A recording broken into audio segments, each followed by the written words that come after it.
Hello everyone, you're welcome to solve this nice exponential equation, which is 1 to the power of x plus 2 to the power of x. This is equal to 4 to the power of x. So what is the value of x? Now let's provide a solution from here.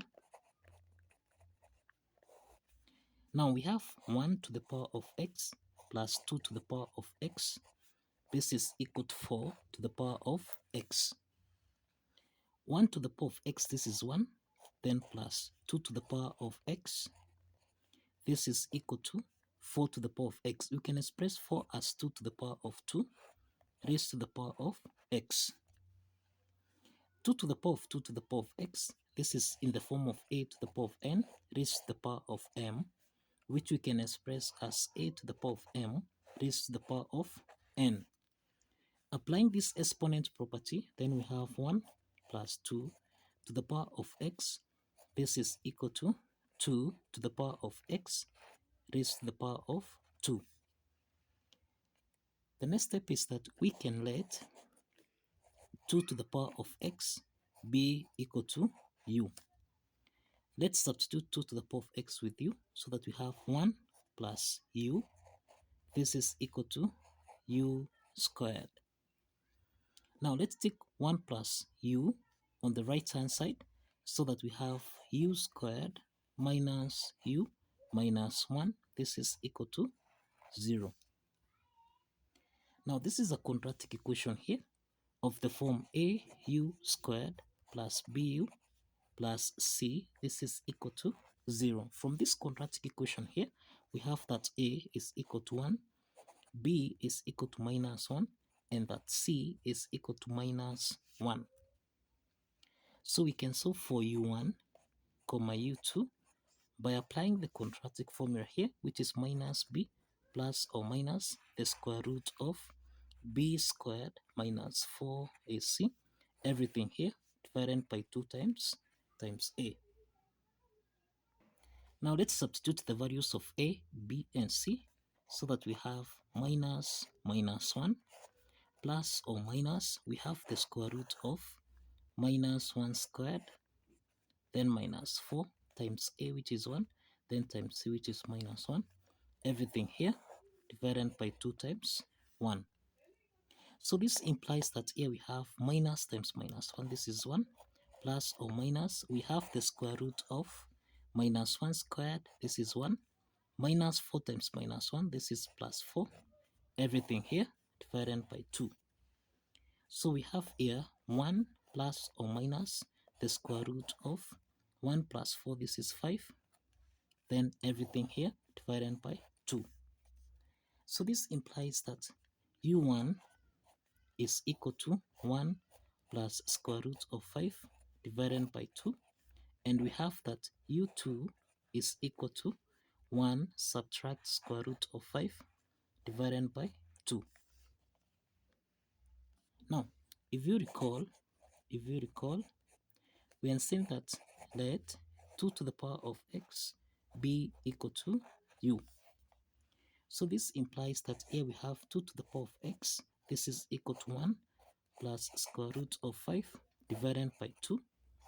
On the other side here, we have 2 to the power of x. This is equal to 1 minus square root of 5 divided by 2. Now, 2 to the power of x, this will give us a positive value. And remember, this is greater than 0. And 1 plus square root of 5 divided by 2, this is also greater than 0. So this means that we can proceed to solve for the value of x. Now, if you check on the other side here, 2 to the power of x, this is positive. This will give us a positive value. This is greater than 0. But 1 minus square root of 5 over 2, this is less than 0. So this means that here we cannot solve for the value of x. In other words, we will have undefined results. So this means that this part here is rejected. So this part is rejected. So now let's focus on 2 to the power of x. This is equal to 1 plus square root of 5 over 2. Now to solve for x here, we introduce logarithm on both sides. We have log 2 to the power of x.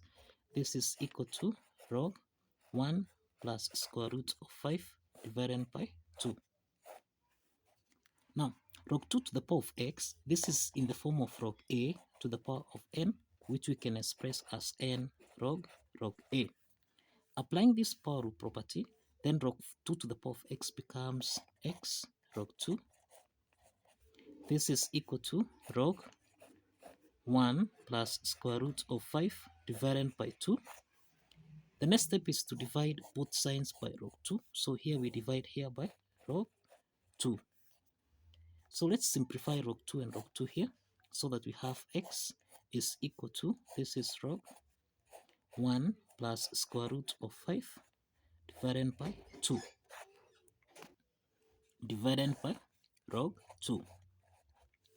Now we have that log 1 plus square root of 5 divided by 2. This is in the form of log a divided by b, which we can express as log a subtract log b. Applying this logarithm property, then we have that x is equal to log, this is 1 plus square root of 5 divided by log 2 subtract log 2 divided by log 2. So let's simplify log 2 and log 2 here. This is 1, so that we have x is equal to, this is log 1 plus square root of 5 to base 2, then subtract 1. So this is the value of x. This is the value of x. Now the next step is to verify that this value of x satisfies the equation. Now let's verify that this value of x, which is log 1 plus square root of 5 to base 2 minus 1, satisfies the equation.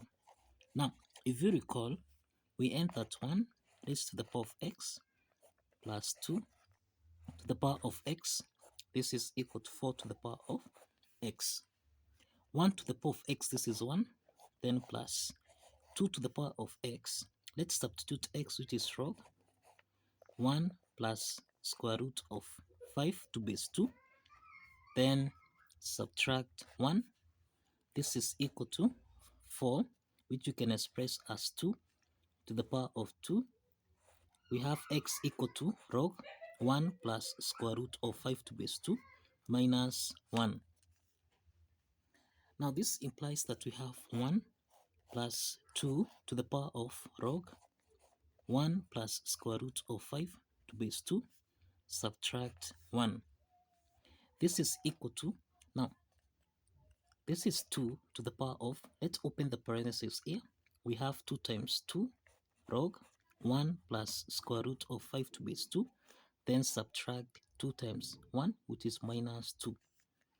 We have that 2 to the power of log 1 plus square root of 5 to base 2 minus 1. This is in the form of a to the power of n minus m, which we can express as a to the power of n divided by a to the power of m. So we have 1 plus 2 to the power of log 1 plus square root of 5 to base 2 divided by 2. This is 2 to the power of 1. This is equal to 2 to the power of, now this is a power here. This 2 is a power here. So we can express this as 2 to the power of log 1 plus square root of 5 raised to the power of 2 to base 2, then divided by 2 squared. The next step is that 2 to the power of log 1 plus square root of 5 to base 2. This is in the form of a to the power of log b to base a, which essentially is equal to b. So this implies that 2 to the power of log 1 plus square root of 5 to base 2. This is supposed to give us a value of 1 plus square root of 5. Let's substitute this. So we have 1 plus square root of 5 divided by 2. This is equal to 1 plus square root of 5 raised to the power of 2 divided by 2 squared, which is 4. The next step is that here we have 1 is our own number, so this is over 1. So we have the LCM here equal to 2. 2 divided by, this is 2 divided by 1. This is 2 times 1. So this becomes 2, then plus 2 divided by 2 here. This is 1. 1 times 1 plus square root of 5, this becomes 1 plus square root of 5. This is equal to 1 plus square root of 5 raised to the power of 2, everything here divided by 4. Now here we have 2 plus 1, which is 3, plus root 5 divided by 2. This is on the left hand side. Now this is equal to 1 plus root 5 to the power of 2. We can expand this. So this is 1 squared plus root 5 raised to the power of 2, then plus 2 times 1 times root 5, everything here divided by 4. On the left hand side, we have 3 plus root 5 divided by 2. This is equal to 1 squared, this is 1. Now plus, we have root 5 to the power of 2. We eliminate the square root sign, so this is plus 5. Then plus 2 root 5, everything here divided by 4. So this is 3 plus root 5 over 2. This is equal to 1 plus 5, this is 6, plus 2 root 5 divided by 4. In the numerator here, we have that 2 is common, so we can factor out 2. So that on the left hand side, we have 3 plus root 5 over 2. This is equal to 2 into the parentheses. This is 3 plus root 5 divided by 4. So we can simplify here. 4 divided by 2, this is 2. And this means that on the left hand side, we have 3 plus root 5 divided by 2. This is equal to 3 plus root 5 divided by 2. And this means that the left hand side is equal to the right hand side. And this proves that the value of x here, which is equal to log 1 plus root 5 to base 2 minus 1, satisfies the equation. So kindly follow the steps, like this video, and kindly subscribe. Like this video and subscribe. See you in the next video.